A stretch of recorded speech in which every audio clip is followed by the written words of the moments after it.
Pak Ilham, ini bagaimana melihat proses yang berlangsung di Pilkada 2024 ini serentak begitu semarak Pak? Sampai hari ini kita masih menunggu lah ya di beberapa daerah, ada yang sudah selesai, ada juga yang masih terus berlangsung. Gimana Pak Ilham? Ya, saya kira kalau kita bicara semarak, kalau kita melihat dari tingkat partisipasinya jauh turun ya, dibandingkan dengan Pileg Pilpres dan bahkan dengan Pilkada 2020. Kalau misalnya saja di DKI, ini kan ada, kalau tadi saya lihat juga ada komplain dari pasangan calon, salah satu pasangan calon yang menyatakan bahwa banyak sekali orang yang tidak hadir.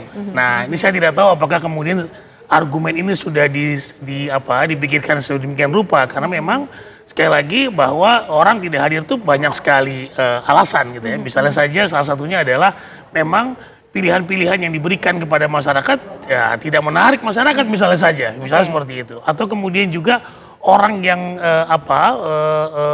tinggal atau domisili di tempat di mana KTP-nya berada, kemudian dia bekerja di daerah lain, dia tidak seantusias ketika Pilpres dan Pileg untuk kemudian pulang mencoblos atau mengurus pindah dan segala macam. Nah, tentu ini juga jadi catatan kita bersama bahwa Pilkada kali ini saya melihat ada fenomena yang di mana tingkat partisipasi masyarakat menurun. Apakah juga kemudian karena jenuh ke pemilu Pilpres bulan Februari, kemudian pilkadanya bulan November. Nah, kemudian yang saya ingin mungkin secara teknis penyelenggara pemilu ini berlangsung dengan aman, tetapi yang ingin saya ingin sampaikan juga adalah soal transparansi.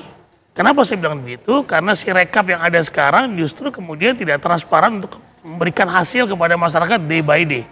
Ya, karena si rekapnya hanya kemudian memfoto hasil rekapitulasi, dan itu sudah dilakukan dari 2004, 2009. Jadi sebenarnya bukan suatu terobosan yang baru untuk mengangkat transparansi tersebut. Justru mundur buat saya. Kenapa? Karena kami sudah pernah melakukan di periode kami pertama kali menggunakan si rekap di tahun 2020, walaupun tidak serentak ya. Dan itu disclaimer juga bahwa itu bukan hasil akhir, tapi kemudian sebagai bagian dari transparansi penyelenggara, kami memberikan hasil rekapitulasinya dengan rekapitulasinya. Jadi hasilnya itu ada. Kalau si rekap sekarang kan tidak sama sekali, tapi hanya kemudian masyarakat mengklik melihat hasil C-nya yang di scan, yang kemudian dikirim ke server KPU, tapi kemudian tidak direkap. Masyarakat melakukan kalkulasi sendiri terhadap hasil itu. Bahkan justru kemudian masyarakat sipil yang memberikan jawaban kepada masyarakat tentang hasil day by day. Misalnya saja Jaga Suara Pilkada 2024 dan juga beberapa lembaga-lembaga lain yang mengadakan realcon berdasarkan hasil pengiriman hasil dari masyarakat atau relawan yang bersedia untuk mengirimkan hasilnya dan duduk untuk kemudian memfoto C hasil atau C plano yang ada di TPS-TPS. Padahal seharusnya itu yang menjadi ranah KPU untuk memberikan informasi secara terbuka. Harusnya seperti itu, sebagai penyelenggara harusnya seperti itu. Nah, itu catatan saya. Tetapi saya kira secara teknis penyelenggaraan memang pilkada ini relatif lebih mudah dibandingkan dengan Pileg Pilpres. Di mana ada dapilnya, kemudian surat suaranya banyak. Sementara kalau pilkada kan kecuali DKI cuma 2 surat suara, sementara DKI cuma 1 surat suara. Nah, jadi buat saya ini jadi catatan bersama, entah apakah sosialisasinya kurang atau kemudian tadi persoalan masyarakat tidak tertarik dengan event pilkada ini, walaupun kita belum dapat nih berapa tingkat partisipasi secara resmi setelah mereka melakukan rekapitulasi di masing-masing provinsi. Oke, Mas Nyarwi, menarik nih kita bicara mengenai angka partisipasi. Kalau Mas Nyarwi melihatnya kenapa sih kemudian ada tren perubahan seperti ini? Betulkah kemudian angka partisipasinya justru mengalami penurunan dibandingkan dengan pilkada sebelumnya? Apa yang menjadi faktornya?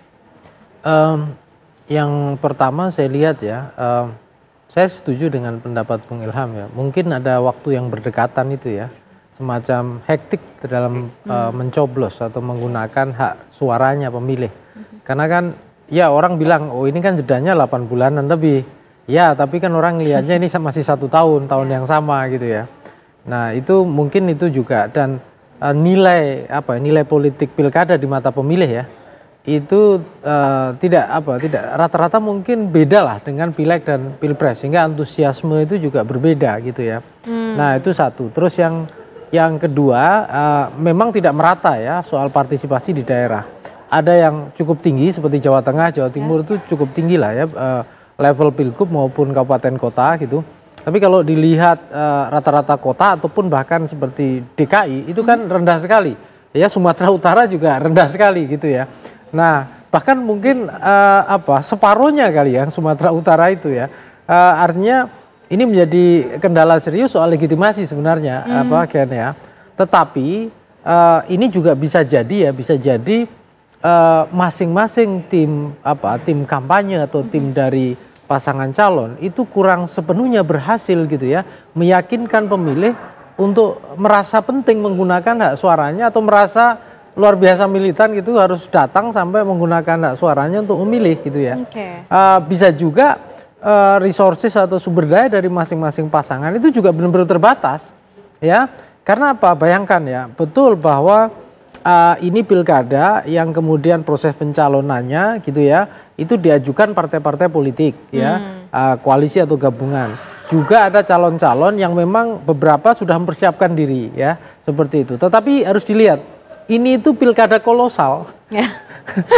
Jumlahnya coba bayangkan ya se-Indonesia. Jumlahnya luar biasa banyak. Mungkin ini terbesar. Layak untuk dapat catatan dunia juga sebenarnya gitu loh. Pesta demokrasi terbesar di dunia ya. Ya Indonesia ini kan bayangkan berapa provinsi kita ya dari 38 itu ya, kemudian itu kan hanya beberapa yang nggak pilkada ya untuk pilgub ya. Tapi kabupaten kota itu kan hampir mayoritas boleh dibilang. Ya itu kan 500-an sekian lebih, 40-an mungkin 540-an atau sekian ya. Nah ini kolosal gitu ya Ken ya. Nah itu berapa sumber daya yang harus gitu ya dikelola oleh partai-partai sehingga wajar jika kemudian konsentrasi dan resources partai itu juga tidak sepenuhnya kuat. Makanya kita lihat ya ada yang kuat dan bisa menang di sini tapi kebobolan di sana gitu ya. Ada yang di sana misalnya kabupaten, kota atau provinsi gitu ya yang sudah bagus mungkin tidak ada masalah. Tapi contohnya lah misalnya ada yang mengatakan ini berhasil apa tidak itu kan relatif ya. Misalnya contoh PDI Perjuangan mengatakan Jawa Tengah berhasil kan sebenarnya.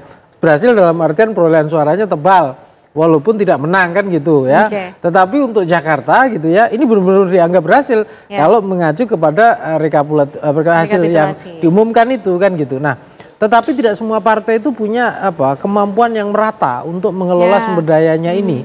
Sehingga saya lihat kemampuan ini juga termasuk ya Ken ya itu meyakinkan pemilih ya, memobilisasi dalam artian mempersuasi gitu ya untuk datang ke tempat kotak suara dan menggunakan hak pilihnya. Nah ini yang saya kira jadi tantangan terbesar ya. Misalnya beberapa partai yang bahkan dikenal dengan tingkat partai ID yang kuat ya punya militansi yang bagus, misalnya contoh daerah-daerah tertentu. Ya contoh ya misalnya PDI Perjuangan itu dikenal itu, PKS juga dikenal itu, PKS yang untuk DKI saja gitu Jakarta gitu itu kan dikenal juga kemampuan tim kampanye partainya yang bagus. Tapi ternyata di Jakarta juga partisipasinya juga tidak bisa 60-an%, hanya 57 sekian dari total pemilih gitu ya. Udah gitu tim yang didukung pasangan calon yang didukung berdasarkan rekapitulasi Ridho ya, Ridwan Kamil Sisono juga belum menjadi pemenang gitu loh. Nah ini kan contoh gitu ya. Jadi meyakinkan pemilih itu memang butuh resources dan pemilih itu juga karakternya macam-macam gitu ya. Ada yang pemilih kritis, ada yang skeptis bahkan gitu ya.